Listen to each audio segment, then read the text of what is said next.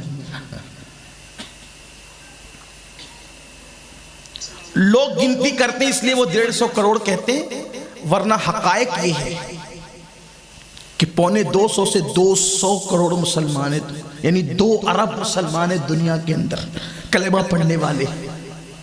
لیکن ان 200 کروڑ مسلمانوں میں نمازی مسلمان کتنے ہیں؟ نمازی کتنے اور بے نمازی کتنے ہیں؟ اندازہ کر لیں. تو آپ جب سروے کریں گے تو 95% لوگ بے نمازی ہوں گے. کیوں؟ عشق کا دعویٰ تو 200 کروڑ مسلمانوں کے. کوئی مسلمان نہیں کہتا کہ میں عاشق رسول نہیں. ہر مسلمان کہتا ہے میں عاشق رسول ہوں. لیکن جب عاشق رسول ہو تو کیا یہ پتا نہیں ہے کہ میرے آقا نے فرمایا جعلت قرۃ عینی فی الصلاۃ، نماز میں میری آنکھوں کی ٹھنڈک ہے. عاشق تو محبوب کی آنکھوں کو ٹھنڈک پہنچاتا ہے. یہ عاشق کیسے جو محبوب کی آنکھوں کی ٹھنڈک نہ پہنچائے، محبوب کی آنکھوں کی ٹھنڈک بھی چھیننے کی کوشش کرے؟ یہ کیسے عاشقان رسول ہے؟ اللہ اکبر. پھر دیکھو کہ اللہ کے رسول صلی اللہ علیہ وآلہ وسلم کا یہ فرمان لوگوں کے کانوں تک نہیں ٹکرایا. اللہ اکبر. کہ جس کے چہرے پہ داڑھی نہ ہو محمد اس چہرے کو دیکھنا بھی پسند نہیں کرتا. یہ میرے آقا صلی اللہ علیہ وآلہ وسلم کا فرمان ہے. میری قوم کے جوانوں، عشق رسول کا دعویٰ کرنے والوں، محبت رسول کا دعویٰ کرنے والوں، مجھے بتاؤ اللہ کے حبیب صلی اللہ علیہ وآلہ وسلم اتنی بیزاری کا اظہار کر رہے ہیں، اتنی ناراضگی کا اظہار کر رہے ہیں کہ جس کے چہرے پہ داڑھی نہ ہو میں اس کے چہرے کو دیکھنا بھی پسند نہیں کرتا. اب آپ مجھے بتاؤ، عشق رسول کا دعویٰ ہے اگر ہیرو پرنس داڑھی رکھ لے تو ہم وہ داڑھی برابر کٹاتے ہیں. اللہ اکبر. اگر کوئی ہیرو چوٹی رکھ لے ہم وہ چوٹی برابر ڈالتے ہیں. ہیرو اگر ٹوپی پہن لے ہم وہ ٹوپیاں برابر پہنتے ہیں. ہیرو اگر کسی فلم میں کرتا پاجامہ پہن لے تو میرے نوجوان کرتا پاجامہ ہیرو کو دیکھ کر کے سلا سکتے ہیں، مصطفیٰ جان رحمت کی سنت کو دیکھ کر نہیں سلا سکتے. اب بتاؤ عاشق ہیرو ہو یا عاشق مصطفیٰ ہو، ہنسنے کی بات نہیں ہے، لیکن آپ سے یہ ضرور کہوں گا آقا جس طرح چلے اس طرح چلنے کا شوق نہیں. آقا جس طرح کھانا کھاتے تھے اس طرح کھانے کا شوق نہیں. آقا جس طرح لوگوں سے پیش آتے تھے اس طرح لوگوں سے پیش آنے کا شوق نہیں. آقا علیہ السلام جس طرح کی باتیں کرتے تھے اس طرح باتیں کرنے کا شوق نہیں. ڈائلاگ ہیرو کے، چلنے کا انداز ہیرو کا. کافر یہودی منافقین اور مشرکین کے طریقے پہ چل رہے ہو اور عشق مصطفیٰ کا دعویٰ ہے. مجھے بتاؤ جس کی نگاہ سے خدا کی ذات نہ چھپی اس کی نگاہ سے اپنا کردار اور کیریکٹر کیسے چھپ سکتا ہے؟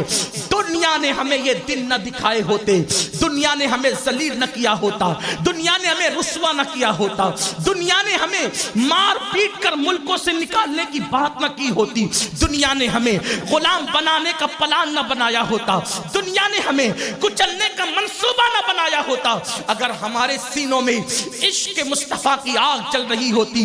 اقبال نے بہت زیادہ سوزش دل کے ساتھ کہا تھا، سوز دل کے ساتھ کہا تھا، بجھی عشق کی آگ اندھیر ہے، بجھی عشق کی آگ اندھیر ہے، مسلمان نہیں راکھ کا ڈھیر ہے.